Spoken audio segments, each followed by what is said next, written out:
Tonight we're gonna distance ourselves from the paranormal and just talk about something that's a little bit abnormal, and that is the incel movement, if you want to call it a movement.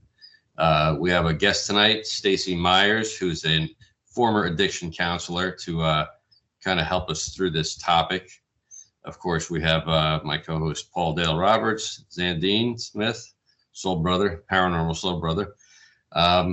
And we're just going to get right into it. I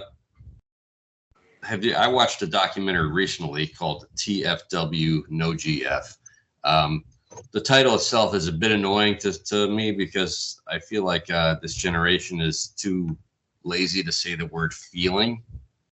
Like they have to, it stands for that feel when no girlfriend. So, yeah, anyways, one of my pet peeves. Anyways, these group of guys complain about mostly men, I guess, although there are a group called femcells that I recently found out about, which is, I guess, in reaction to the incels. But the incels normally live at home, have no jobs, and definitely have no girlfriends. They like video games, violent video games.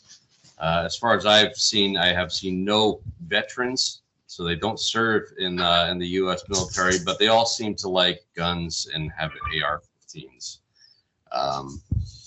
Yeah, it's back when I was a kid. We used to joke about guys, get out of stop living in your parents' basement and get a life and that type of thing. But we didn't have a word for them. They weren't called incels. There were a lot of other words we called them, but incel seems to be the new terminology. This group of guys seem to be more dangerous than in the past. In the past, you just had guys that would like assassinate or try to assassinate presidents or lead singers of the Beatles. These guys actually go out on shooting sprees. One of them of note is Elliot Rodger, who was responsible for the 2014 Isla Vista shootings, where he killed 6 people, left a 137-page manifesto, and an admitted lifelong virgin. His parents both worked in the film industry, which is kind of interesting. This kid really had no excuse for not being able to get laid. I don't understand it at all. And then there's another guy that I wanted to mention, and his name was Robert Aaron Long. This guy was not a virgin because he frequented massage parlors, but he then flipped out and went and shot up these massage parlors and killed 8 people. It seems like they don't have girlfriends. They can't get laid unless they pay for it, and they're really angry at women and they want to murder them. And at this point, I think I'll kind of pass the baton and say, what do you know about it, Staci? Well, did you know that the website started out, it was started by a woman? I had no idea. Mm-hmm. Yeah, her name is Alana. She didn't give her last name, and that was back in excuse me, 1996, I want to say it was, that she started the 1997, actually. She started the website. She was a late bloomer when it came to dating. So she had just started dating when she was about 20. Then she found out it was really hard to meet people. And so the more she tried to meet people, the worse it got. This was before MySpace, Facebook, any of those. So there wasn't really a lot out there, except for, it was kind of the start of meeting people online. But she got and made a website that she coined it Invicel. Invicel is what it was called, which to me, I don't know. It sounds like a vaginal yeast infection. Invicel, or when you feel not so fresh. But they went ahead and shortened it to Incel.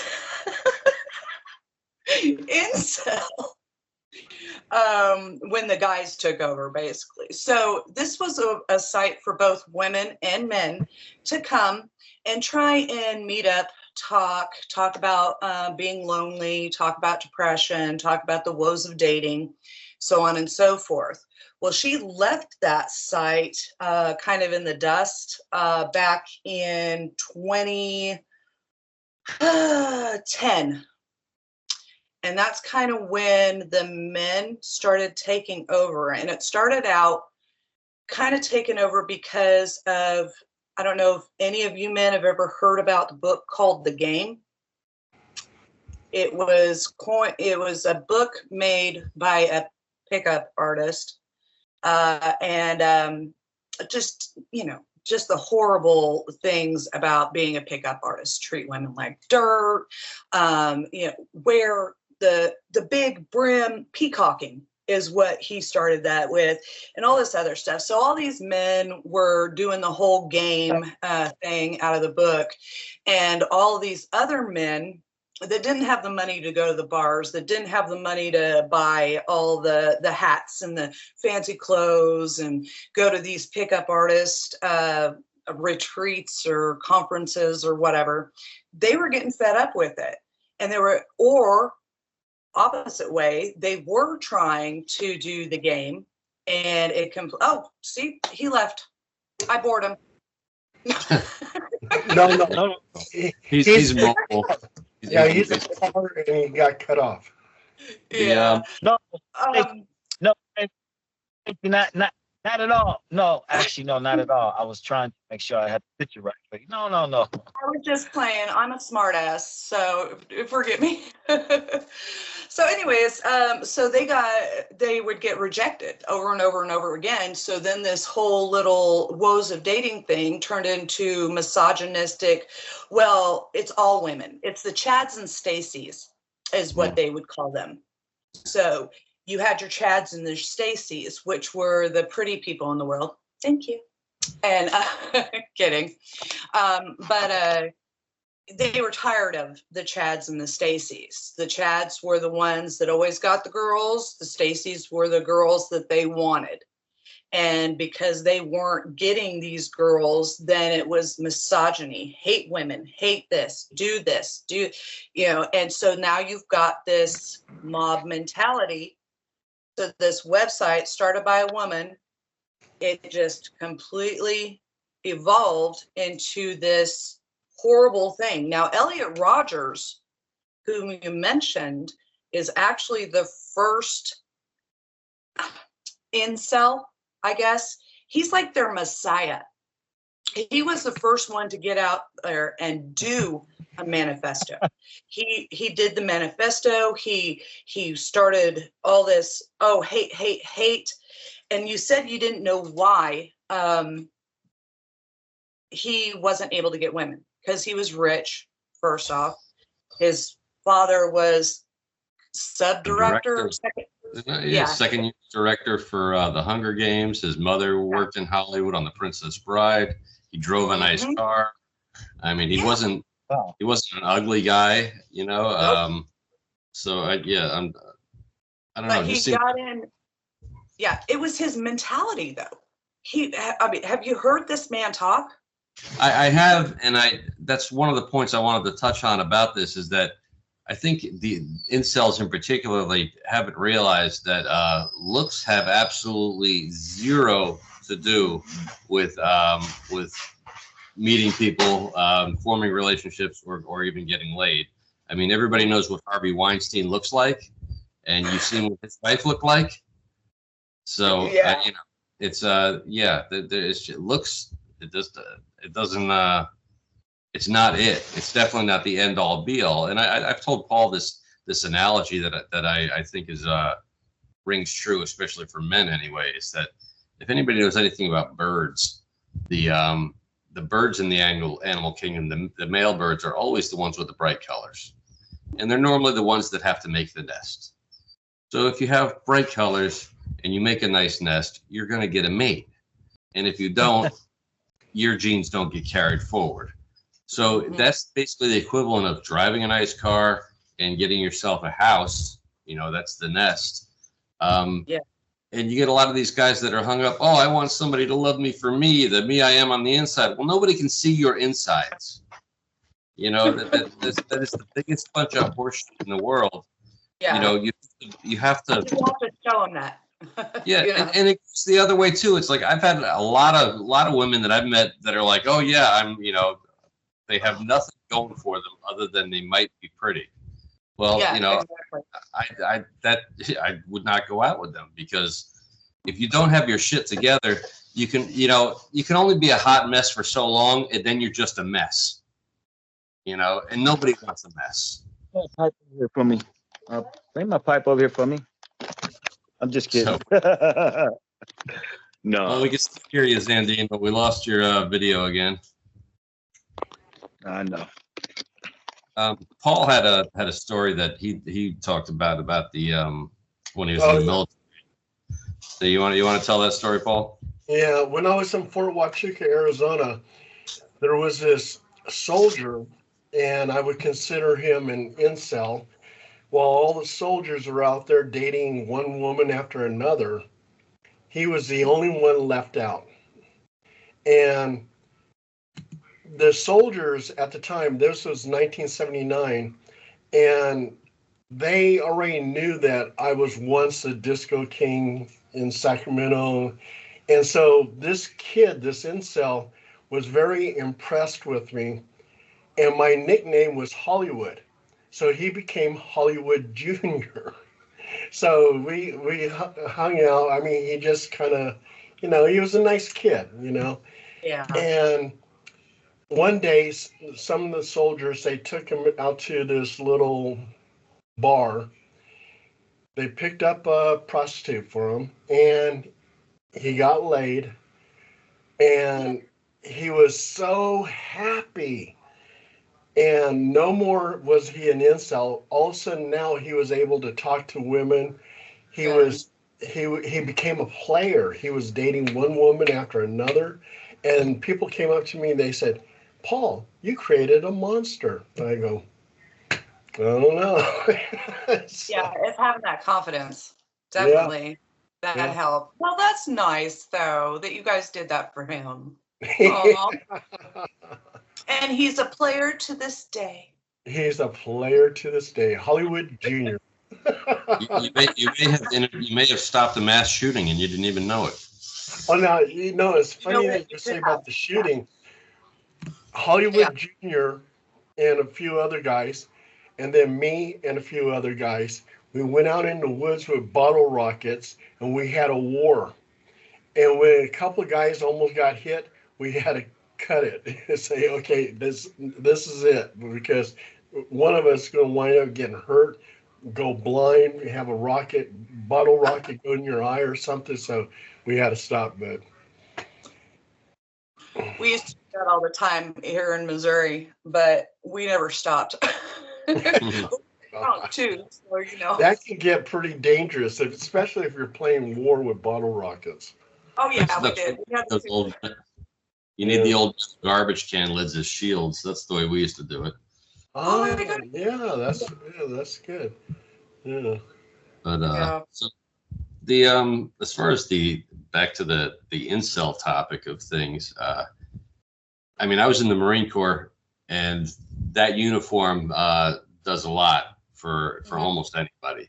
But there were still some guys in there that did not find it easy to find a mate. However, I think they eventually found somebody, because not even so much as the uniform, it's like whoever they found saw, oh, this person has a life. They're not living in their mother's basement. They have a career, or at least they're doing something every day. And that is an attractive quality. I mean, I don't that documentary was interesting. At the same time, I've seen other documentaries like it. I'm familiar with the topic. I did an episode on another podcast maybe 5-6 years ago, and a bunch of incels had to chime in and start calling me a Chad because I was trying to give them, advice. But you're right. I was like, I took it as a compliment. But you mentioned that guy, the pickup artist. Before that guy ever wrote his book, there was a guy named Iceberg Slim who wrote a book all about Iceberg Slim of women, because he was an admitted former pimp. But so this is not a new topic, I mean, it's probably as old as mankind, and it's and And the hatred for women is not a new thing either. Femicide is a very real thing, going back forever. And I know there's during this not the civil rights movement, but the suffragette movement. They actually, would pay prostitutes and rough women to go out there and attack and beat up the female protesters. And they would do horrible things to them. And these were women that were just trying to get the right to vote, which didn't happen until 1911. So the hatred for women is nothing new. The kids not wanting to leave home is really nothing new either. You ever watch Saturday Night Live back in the day? I did, yeah. Okay, yeah. So there was an old episode where they had William Shatner on, and he was doing a talk at a Star Trek convention, and so he's out there and he's doing a speech, and they're trying to ask him these questions about the different episodes, and he says, "I just have one thing to say to all of you," and he goes, "Get a life." He goes, "Move out of your mother's basement." He literally said that. He said, "Go find a girlfriend, get a job, do something with your life." And then somebody comes up from the side row and starts telling him, basically, "You're not going to get paid for this conference if you don't change this shit quick." And then he goes, "And I was just doing a part from episode number 37 where the evil Kirk came in and switched it all around." Right? It's a great episode, great skit, but the concept of the guy that can't get the chicks is nothing new. Them going out and shooting people, I don't know if that's so new either, because what happened with was it Brinkley that was obsessed with Jodie Foster after watching Taxi Driver, and then he went and shot Reagan right in the ass. Yeah. So it's not a new concept. I think the fact that they have a community that they create about this and sit around feeling sorry for themselves, I think that's kind of new. I'm not familiar with 4chan other than hearing it in the documentary, but I guess 4chan is one of those spaces where these guys like to go and talk about how horrible their lives are because they have no girlfriends. Xander, what about you? What do you got? I mean, for me, like I'm the opposite. Like I grew up, I got a problem with it because I grew up fast, and I think a lot of young men don't realize, like, in my community, they were taught to play this or try to talk to this girl, do these. They were actually fostered to do things like that, and you rob yourself of your childhood.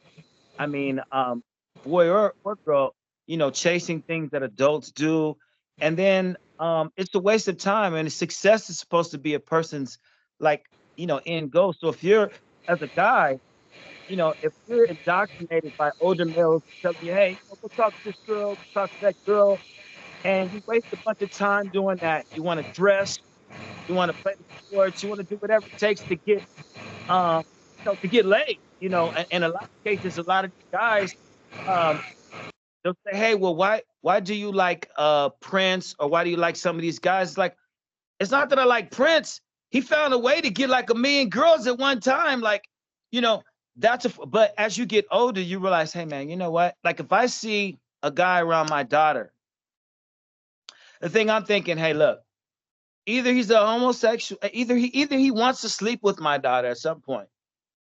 He's possibly homosexual, gay, which that's his prerogative. It could be a friend, or he's like, I wouldn't say a spy, but he gets information. She gets information from him about maybe another guy. Like, right. So, yeah. So when you have from an incel point of view versus my point of view, being around a lot of girls, wasting time, playing the Joneses, trying to dress right, do these things, and they're taking you further away from a person who probably really likes you for who you are.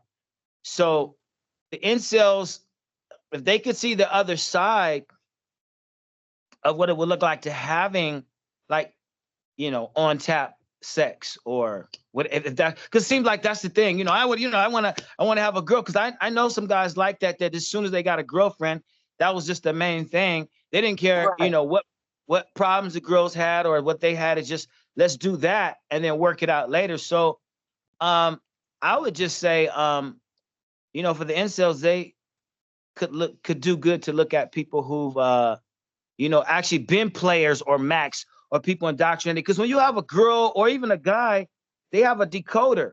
So if you talk to them, you can trick their decoder. You can say something. They think they're understanding what you're saying, but they're not. You ever seen like some of these letters from prison where they write the letter? They say, "Oh, you know, I'm really endeared to talk to you. It's, you know, it's great that you've taken time out to, you know." They send you these heartfelt letters that, and the people, you know, depending on who you are, to get past your decoder. So that's pimp talk. You know, Mac talk. That's been around, you know, for a long time. So you can get what you want, like Phil was saying. You don't have to look the part. You know, if you talk to enough women or enough guys, you know, per capita, you're gonna you know, get that. But in the end, you know, a meaningful relationship, you might end up back with yourself for just that one person. You know, so Yeah. so that, I mean, that's what I feel. But you know, my son is actually a guy that's on the internet a lot. He found a girlfriend late, but he might have been a little frustrated too. And I also they're not accounting for the speed of the internet. I mean, like women, girls, they're exposed to more things. So if you're a guy and you're trying to say these things, I mean, now you do need money. Most guys, they say, "Oh, I have a mouthpiece. I don't need money. I can, you know, I can get a girl without the money if I talk good." But now, they're not going for that either. It's like they need a bag, as they quote unquote. They need a bag. They need some money. Oh, I know. It's ridiculous. That's so ridiculous the way things are nowadays. Gosh. You know, it's you bring a point up with the internet, which I find interesting, is that never before in human history has it been easier to meet someone. Has it been easier to date? I personally think it is anyway. When I was a kid, you had to put in the work. You had to be like, all right, I'm going to church this weekend. Not because you wanted to go to church, but because you were hoping to maybe see a girl when you're at church.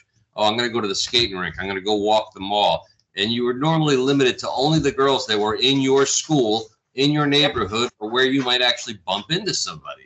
Or nowadays, the town next door if you had a friend that drove. Right. But now it's you just put your face out there, put your profile out there, and suddenly you're meeting people from 50 miles away, 100 miles away, 6,000 miles away. Just like the 90-day fiance, yeah. But I got to say something. Phil mentioned Iceberg Slim, and I have an experience with that. When I was in Germany, I was working undercover narcotics with CID. I was an undercover MP, military policeman. And we were going after a pimp in Munich, Germany, who was also selling heroin. And 3 soldiers died from that heroin. They overdosed. So they wanted him bad. And they told me, my code name was Pork Chops. They said, "Pork Chops, we want you to do 2 things. Read this book on Iceberg Slim and watch this movie, The Mac. And become a pimp. And we're going to give you 3 undercover MP women. And those are going to be your women. And impress this guy, make him think you're a pimp, and then buy some drugs off of him so we can bust his ass." I said, okay. So I did that. And there was one incident where the 3 MP girls wanted to kill me because I took a clothes hanger and I was chasing them around the car with the clothes hanger.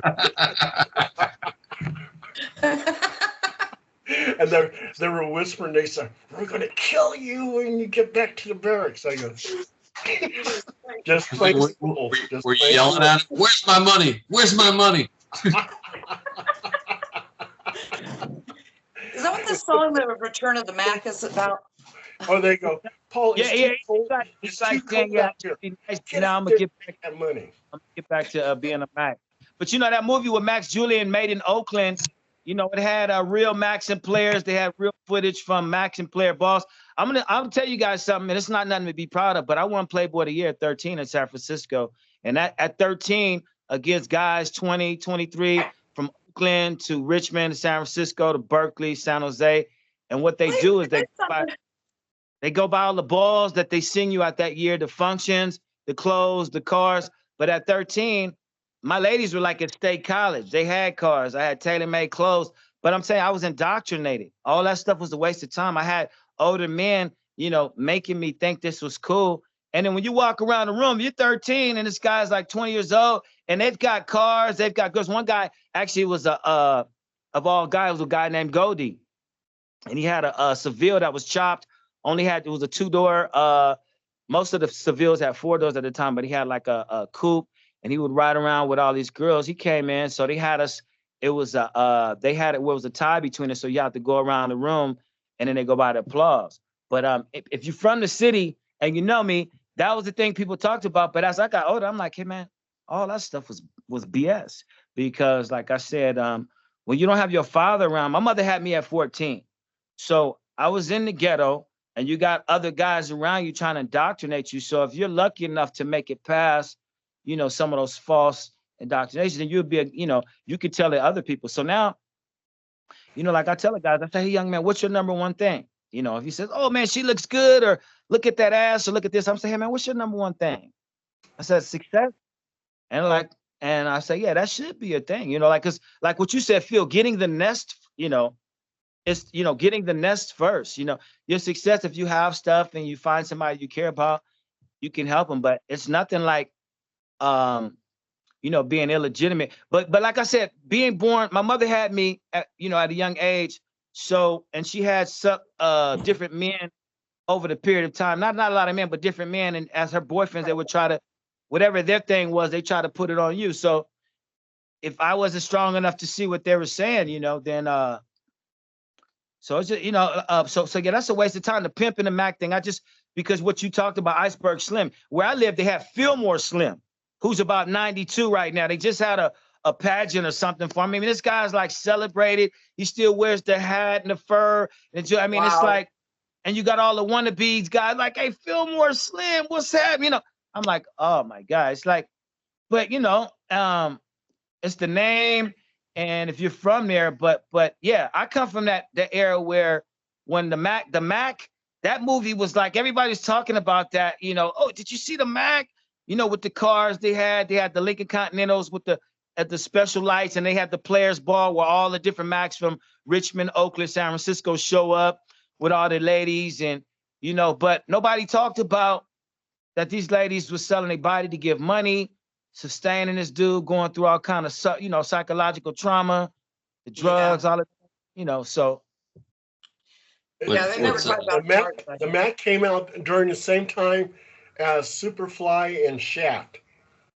And they say that Shaft is a bad mother. Shut your mouth. Shut 30. I know some cats that I don't know what biker club they're with, but they used a lot of they paid for a lot of that in cash, man. Filmed in Oakland. I talked to a cameraman when I was doing WKRP in Cincinnati. One of the cameramen down there had actually filmed the Mac. He was one of the cameramen on it. Oh, that's cool. What's funny about Iceberg Slim is that if you read his book, it's cold-blooded. I mean, it is some serious cold-blooded shit.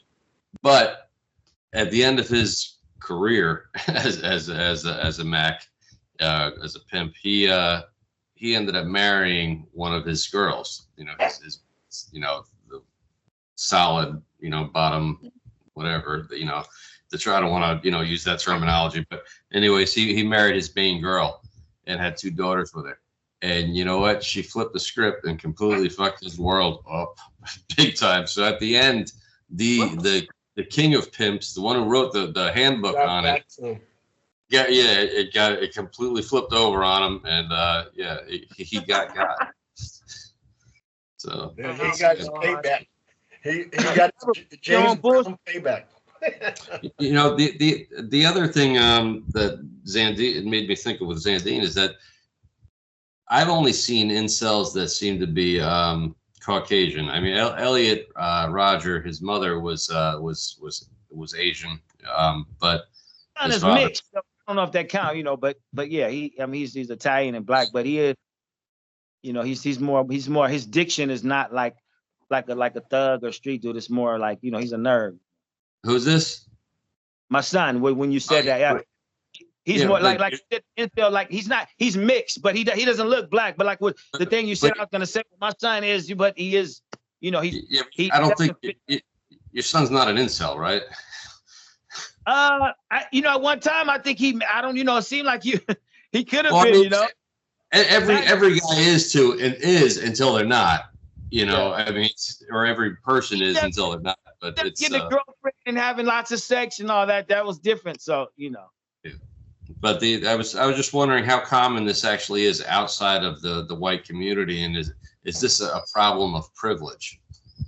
I think it's a computer thing, and probably you know, I think it could be anybody who gets, you know, I think it could be anybody. Yep. See, the thing is that when it started, when it went from the site that Alana made to, they shut that down and it went to 4chan. Well, 4chan, and you saw it in the movie, is completely anonymous, period. You are not going to know race, color, creed. There's no way of being able to do like a statistical analysis on this stuff unless you have somebody, all these incels do these little anonymous quizzes, which they're never going to do because they're not going to admit in their own heads that they're actually incels, you know, not to, it's true.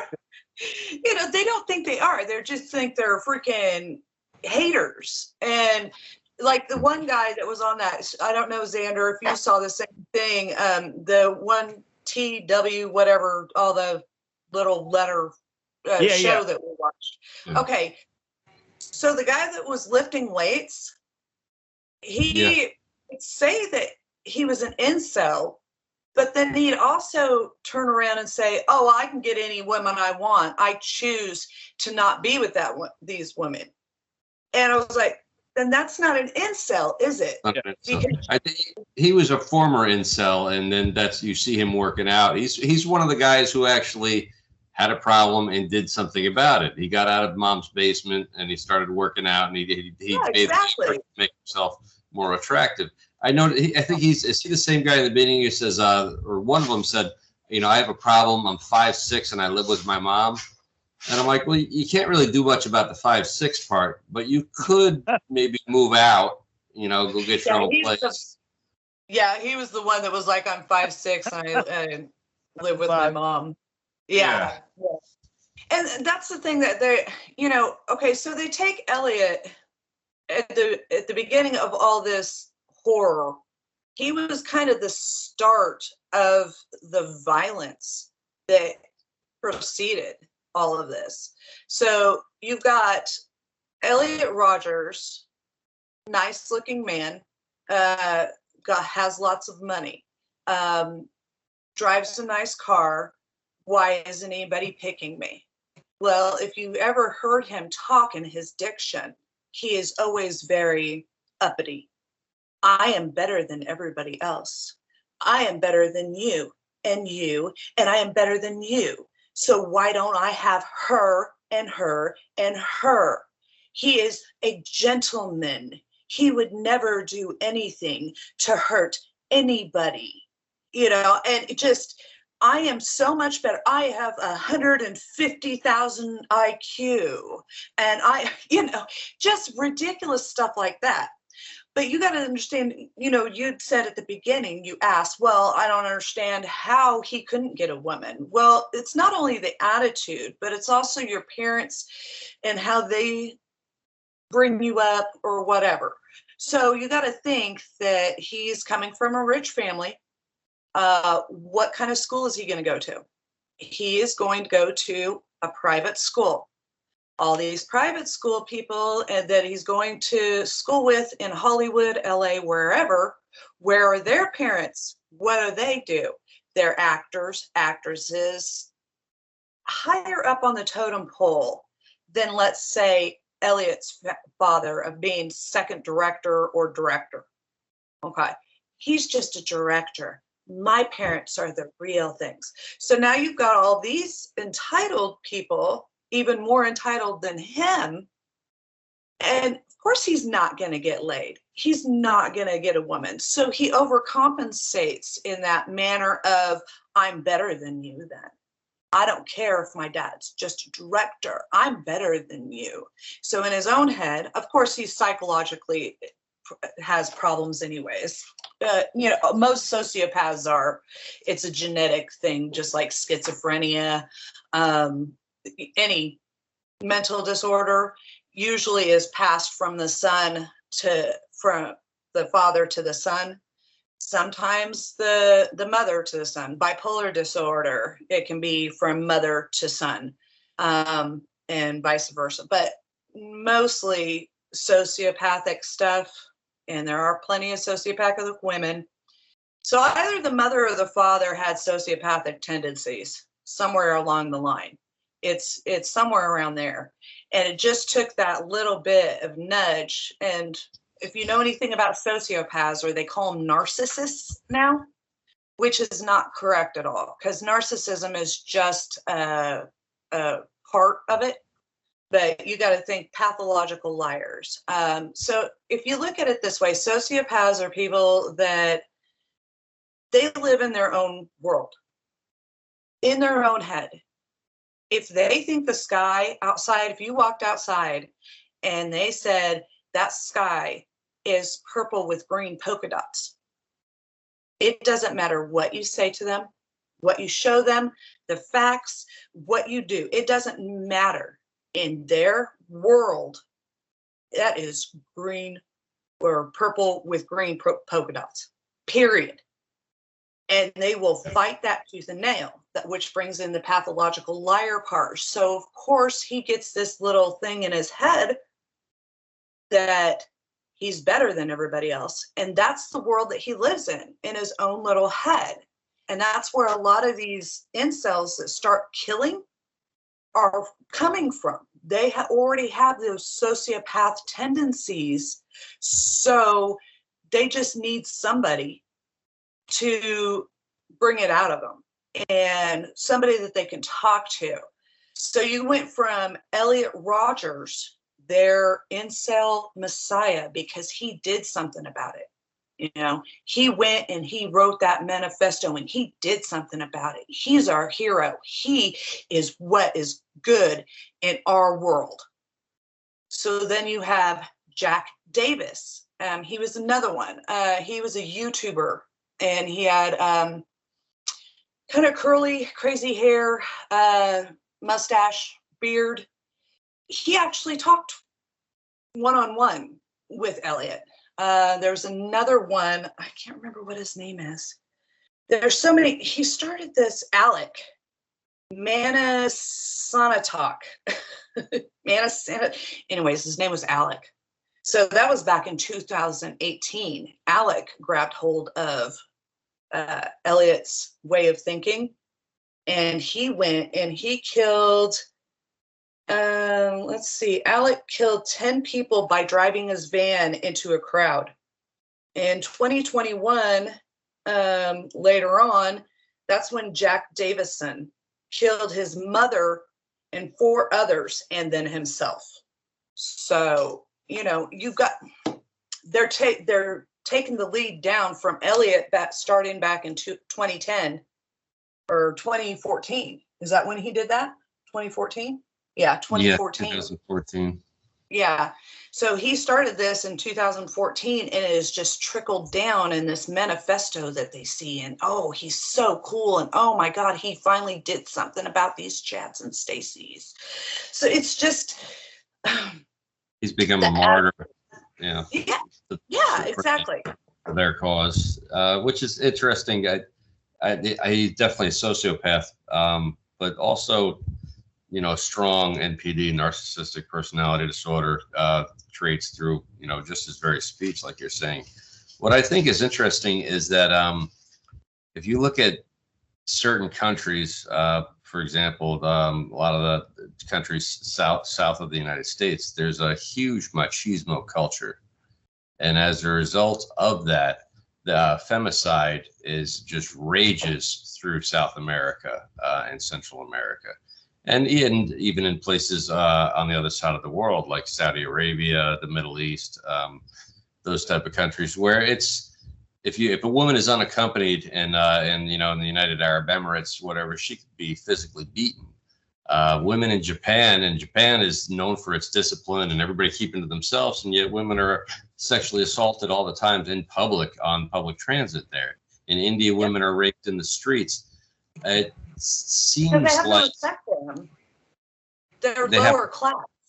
and that's the thing. It seems almost like that culture was not part of United States culture, at least hasn't been in a long time, you know, and maybe because of the internet, is that somehow coming back into a new generation of guys who are angry because the girls they like don't like them, and instead of actually making themselves more attractive, they're just gonna lash out, hold it in, or, you know, end up becoming spree killers, you know, Right. serial killers, the works. Yeah. I mean, what's his name? Ted Bundy was, you could almost say he was not an incel, but he definitely hated women. And yeah. And the fact that he was so vicious with his attacks on women, and he was rejected by his first college or high school sweetheart because he wasn't towing the line, and wasn't, I guess, at least in his brain, she broke up with him, I think, because he dropped out of law school or something to that effect, and they say that supposedly sent him down the rail. When his final interviews, he tried to blame it on pornography. It seems like there's always an excuse, Yeah. but I don't understand the. I guess it's somebody who's not going to do that kind of thing, I guess, would have a hard time understanding. But it seems, yeah, I guess there is no answer to this. I'm not sure what point I'm trying to get to this. There's maybe no way you can understand somebody who's that mentally ill. Hey, Phil. Yeah. Phil. Yeah. Yep. Let's not forget the 500 women that were killed in Ciudad Juarez, Mexico from 1993 to 2011. So there's a lot of men out there hating on women. 500 women. That's a lot of women dead. It is. Femicide. Women have always been the ultimate minority because no matter where you go around the world, no matter what culture, the woman is minority in that culture. And normally, I hate to use the term the weaker sex, but men are physically we are the weaker sex. Yeah, we are definitely the weaker sex.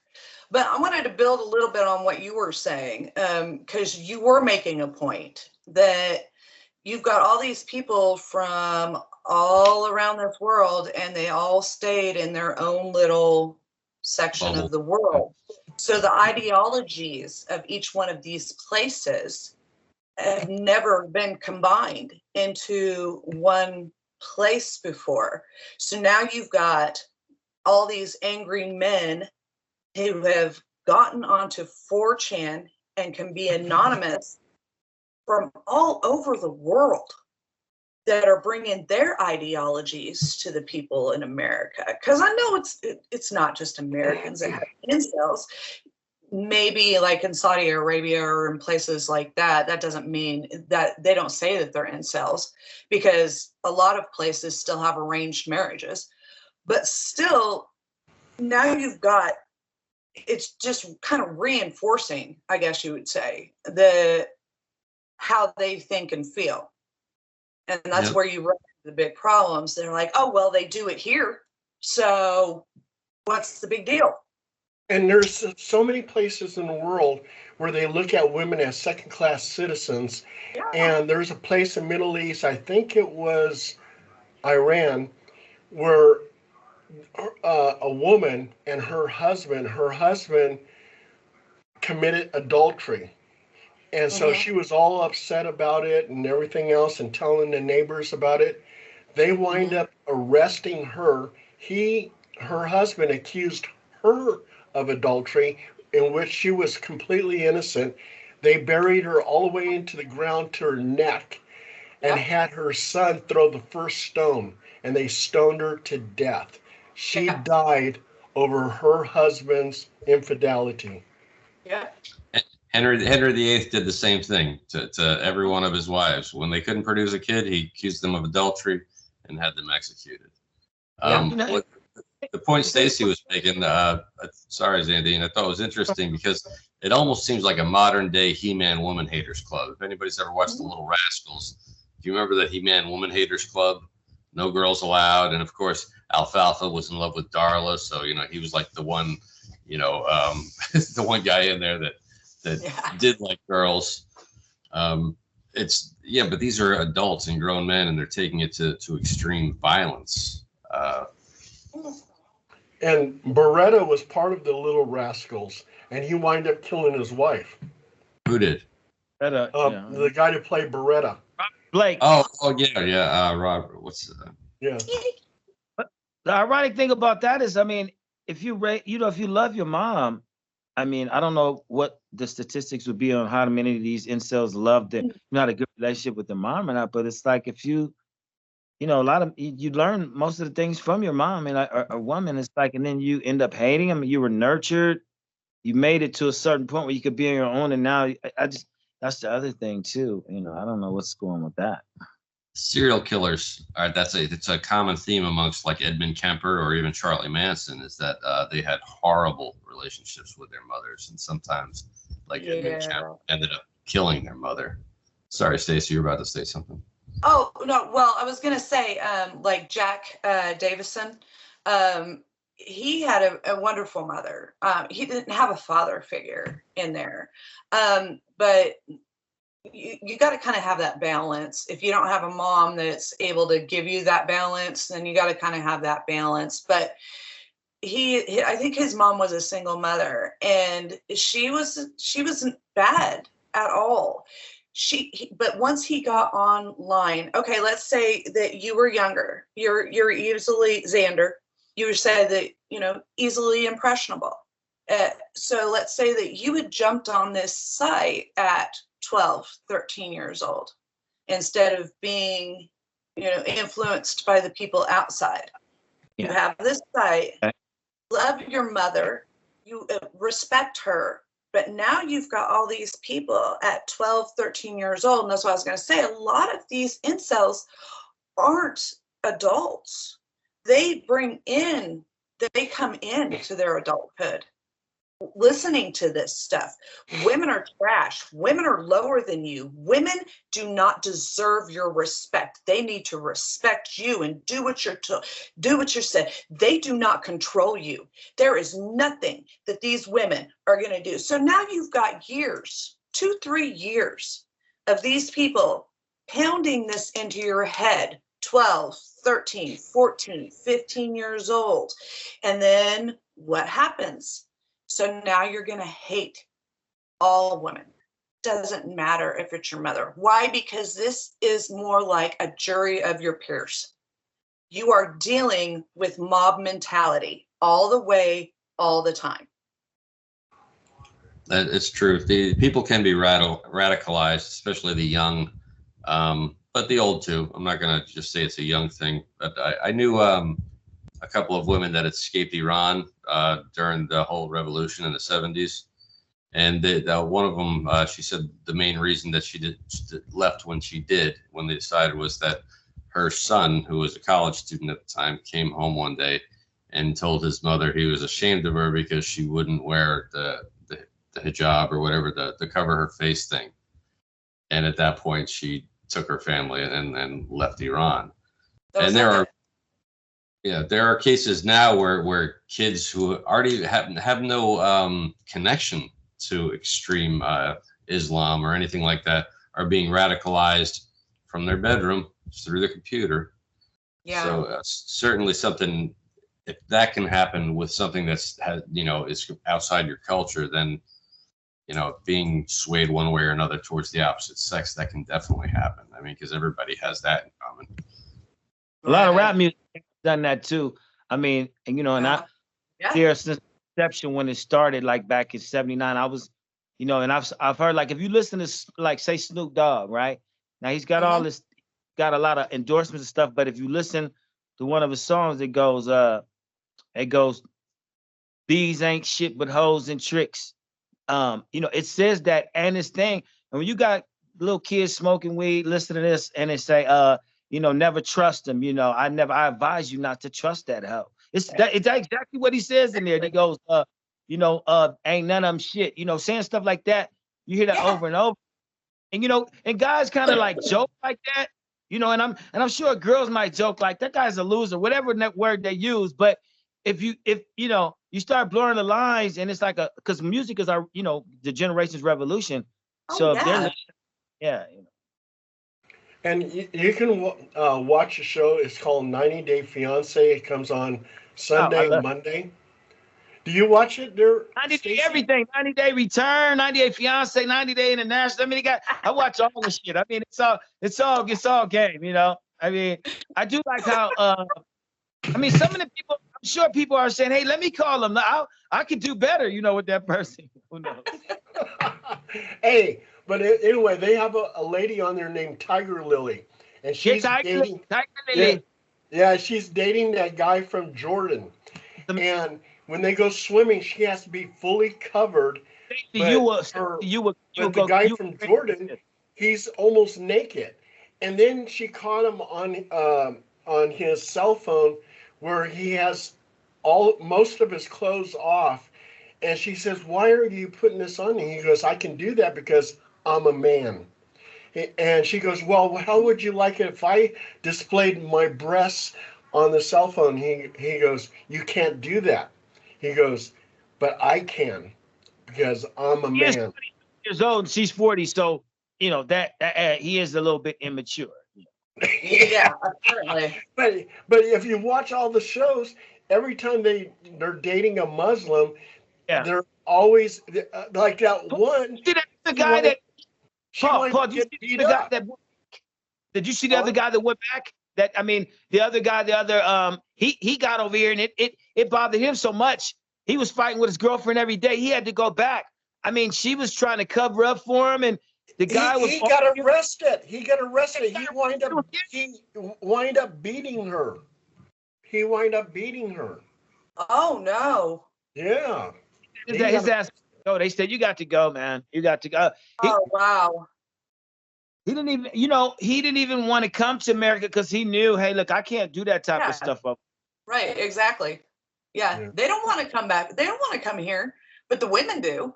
The women are tired of it. Well, I remember back in the 80s, the early 80s, all these rich Middle Eastern guys with cocaine were picking up all these women, wind up taking them back to the Middle East, marrying them, and terrible things happening to them.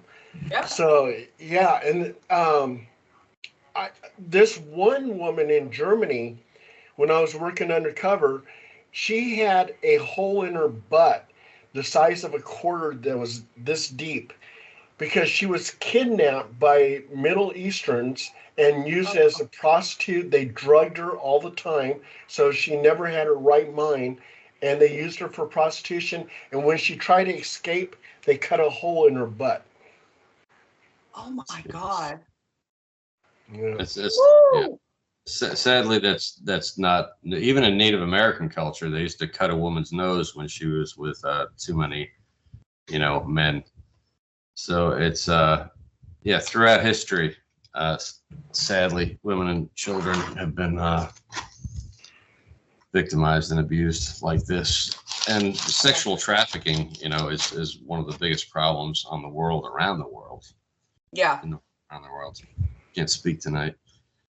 I mean, yeah, it's just terrible. Some of the other countries, when you see, like, I saw some documentary on this, these two young kids that, I mean, by the time they're 14, they had been on so much heroin and abuse, they couldn't even place them with a good family, and they were going to these older men were taking them to these shows and abuse, and it was like, man, if you couldn't even escape that, if that was your world, and that had really kind of depressed me. And when I pray, that's one of the things. That type of stuff that's happening in, I mean, I'm sure stuff is happening here, but it seems like some places you can be out in the open with it. You go to these districts or wherever, and nobody's gonna save these kids, you know? Yeah. Yeah.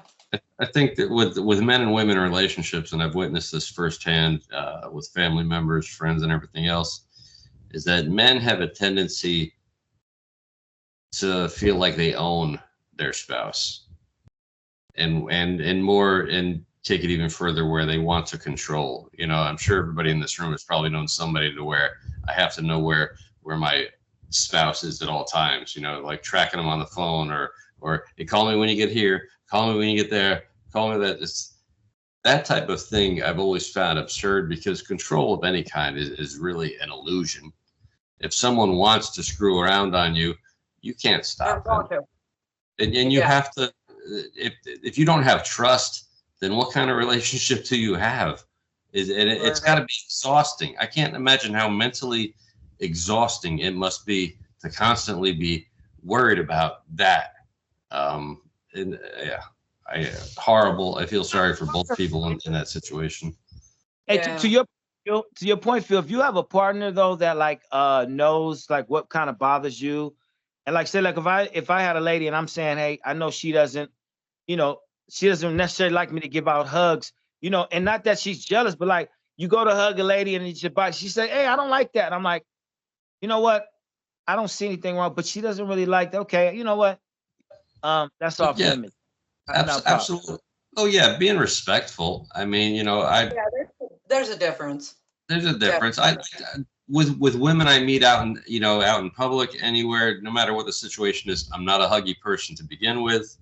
I think that can sometimes be, you know, if it is, it's going to be a little pat on the back, because I don't want anything to be misconstrued. I try not to, you know, there are certain cues you pick up when you're speaking to people over the years that if I'm too nice to somebody of the opposite sex, or even of the same sex, they could misinterpret that I might, you know, be into them. And so you have to kind of maintain a certain distance. I think, especially if you're with somebody, with your partner, you want to do that just out of respect. It's about carrying yourself a certain way. But, you know, I would never ever want to be in a situation where I've seen guys who are like, oh, when I leave for the day, I lock the door and she's not allowed out of the house. It's like, okay, so she's your fucking prisoner? No, yeah, that's psychotic. Yeah, that's some insane shit. And then I've seen women, on the other hand, where like they're literally following their husband around because they're sure he's up to something. And I'm like, that sounds like pure misery to me. Don't you have a job? Aren't you busy doing other shit? You're going to be worried about that? Horrible. And I'm going to bring that back around to the incels. Okay. So could you imagine the way they would be if they did get a woman? Yeah. Exactly like you guys, like you're talking about right now. They would, because they think they have control. They, you know, you're going to do what I say, when I say, how I say, you're not going to do all this kind of stuff, blah, blah, blah. So if the ones that are far enough in, you know, the recovering incels that know better and live in the real world now, you know, they're a little bit, they're okay. But, you know, the ones that never recover from this, like all these people that are going off killing people, or the ones that we're talking about killing people, because they've arrested several that just talk about it. And one of them was Russian, and another one was Iranian, I think. And they, of course, were going off of Elliot Rogers. But if these people ever did get a woman, that woman would not stick around, if they were smart, would not stick around more than a day or two before finding out what kind of a psychopath they are. So they have started out as just lonely guys that can't get men or can't get a woman. They're just lonely guys, and they end up working themselves up into a person that is such a psychopathic loser that it doesn't matter how many more years on this earth they're going to have, they're never going to get one or keep one. So And there are a few things as unattractive as insecurity. Yeah. You know, Yeah. and some people reek that. Sorry, Paul. Yeah, you're on mute somehow again. I didn't do it to you this time, so I don't know how that happened. It wasn't me. I didn't do it. Stacey didn't. You know, But- Stacey, older lady told me one time, an 80-year-old, she says, baby, she says, how you doing today? I said, fine. She says, you know what? She said, most men, she said, they're not good for one thing. And most of them not even good for that. She said, so if I find a man that's good for cooking and cleaning, baby, I'm going to keep him. And I was, she said that to me. I didn't know what she meant it because I was really young, but boy, it hit me, you know, later on it hit me. She said, yeah, she said that in my experience, she said the men I've came across, they weren't good for one thing, and some of them weren't even good for that. But if I find one that can cook and clean, baby, I'm gonna keep it. That's right. That's right. Okay, you know, everybody's talking about male incels, but Right. do we have female incels? Would Jodi Arias, who killed her boyfriend, who broke up with her, and she went over there to his house, and was that in Arizona? And she wind up slaughtering him in the shower. I mean, yeah, she's not a femcel by definition. No. But she's definitely a psycho. Yeah. Yeah. Hmm. And there are And he other. would've done it because he slept with her one last time, and that's how she caught him in the shower to be able to stab the shit out of him, is because he was like, oh, I'll give you one more quickie, but hey, it's against my religion, but that doesn't mean that we can't have sex one more time before I kick you to the curb and marry somebody else. Yeah, no, I don't think there are a lot of women incels, because if I I watch a lot of YouTubers that do like Alpha Central and J Hall, and, you know, women kind of getting put in their place. So all these, like Xander was talking about, these entitled freaking women that, oh, well, they better have a bag and they better make $500K a year and they better do this and blah, blah, blah. Girls, get your heads out your asses and figure out what's going on. The fact of the matter is, though, and that it seems like every one of these channels and every guy that I have ever talked to on this planet can agree on that if you are a biological female, it doesn't matter. You can get laid. Period. You can go to the bar and be last call. You can. It doesn't matter. It doesn't matter. Because men really aren't picky, unfortunately, and especially there's a certain age when a man is really not picky at all, because those hormones are just raging. Yep. But then, Paul, there is a group out there, Stacy. If you want to, you might find it interesting. Look it up. It's called femcels. Okay. And they are militant. A lot of them are like, you know, what you would think, the man hater type thing. A lot of them just seem like almost like they're the exact incel camp. They are the female version of it. You know, at home, living in the basement, kind of nerdy, and can't connect. And some of them have what is it? Is it body dysmorphic? What's the disorder where they? That's where they think they're somebody else, different sex. Yeah. Yeah, well, no, they think they're ugly. Like one girl in particular, she was a pretty girl, but she was convinced that she was ugly, and so ugly that no man could talk to her. And I'm like, you're out of your mind. There's, you know, if Margaret Thatcher could find a man, this girl could find a man. Oh my God. But the homosexuality, though, what the thing is this? That was the Margaret Thatcher. Come on, man. With the homosexuality thing, though, the point she made about, you know, a girl versus a guy being incel. Let's go with the homosexuality thing, because the reason why I thought out here in the Bay Area, and I grew up in San Francisco. So the thing of it is, if you want to go to a scenic spot, you just want to go like look at some trees. You drive down 280 and you can get like outside of the city. But the problem is, everybody from the Bay Area knows, man, you go to that spot, soon as you get there, you can't be looking at no guys around, because a lot of the gays go to those spots If you look at them, they'll come right to your car. They think you're ready to do it right then and there. I mean, guys, they don't have that problem. So a guy that's a homosexual, I don't see the homosexual incel probably as often as maybe. I was wondering about that just when she said that, because they don't have no problem. Man, you know, you if you pull up the 280 to the Vista Point, you better just look at your trees, because if you look anywhere like that, they're like, hey, what's up? You're like, you know, I mean, if that's your thing, you know, whatever. Yeah, that's a well, great point. yeah, and no, I don't think I've ever in my life heard of a gay incel. No. Have you ever heard of the Russian River? Yeah. Apparently, there's. I have friends who are homosexuals, and they tell me stories about.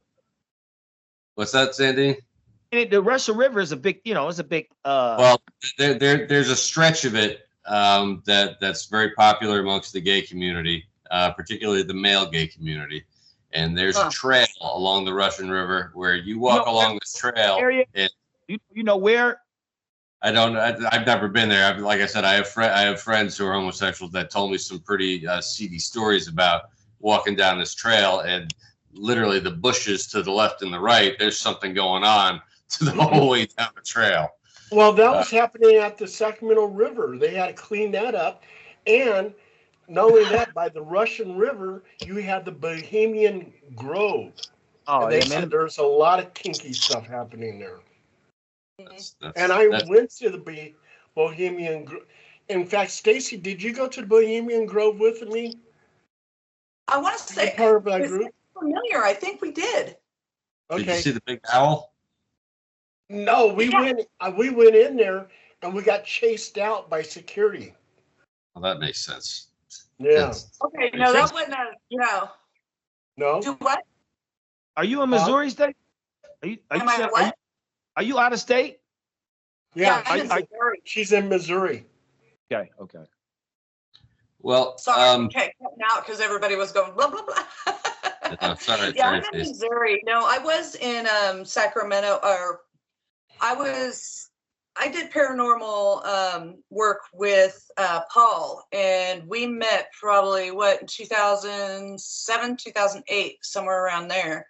And I was in California until about 2014. And then I came back here home to Missouri. But yeah, so Paul and I have known each other for that long. But yeah, so we're used to talking about the paranormal stuff.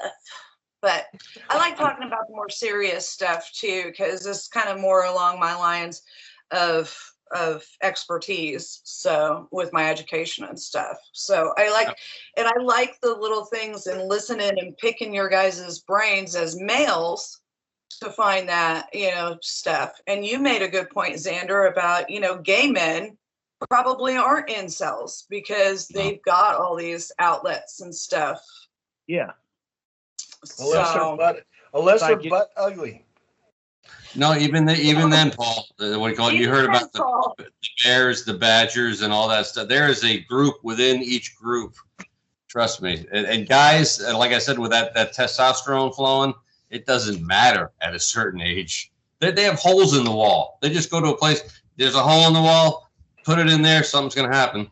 Hey, I don't think the Elephant Man was successful. There's a bar in the second called the Bolts. I bet you he was. Somebody loved him, maybe. But, hey, Staci, I want to thank you very much for being on here tonight. We've gotten a little bit past the hour, but it was great talking to you. If you want to come back on in the future, I'd love to talk about. Have you heard about the case of the cannibal cop? I think so, but I will look that up because I love serial killers and crazy stuff like that. So yeah, well, what you mentioned before about being online and talking about things, but some people don't actually do things, right? There are people out there that talk about killing people or hurting women or whatever it is, and they never actually do it. And that's kind of what's been with this cannibal cop case. But there was a documentary about it, and they didn't just stick with his story. They went into some other stories. But that's it's one of those interesting topics. It's just like, can you be held accountable for your fantasies if you'd never actually carry them out? Right. Unlike the one guy that did carry him out and almost got in trouble, even though the guy gave him permission to eat him. Oh, exactly. That the case in Germany, I think it was Germany or England. Mhm. Yeah. Germany. Yep. Well, it was a pleasure meeting both of you. Xander, Yeah, pleasure. Thank you. You come Very out to much. California anytime soon, or you staying out in Missouri? No, well, it'll probably be a while before I get out to Cali. My daughter is still in Sacramento area, so, but Okay. maybe one of these years I might make it out. As long as Paul puts that coat hanger away. Yeah, what is with the coat hanger? What are you doing? Iceberg Slim. Oh, Paul the coat hanger Roberts. put it down, man. Put it down. All right. Love you, Paul. Okay. Have a good night, everybody. Thanks again. Thank you so much. You have a wonderful night, all of you.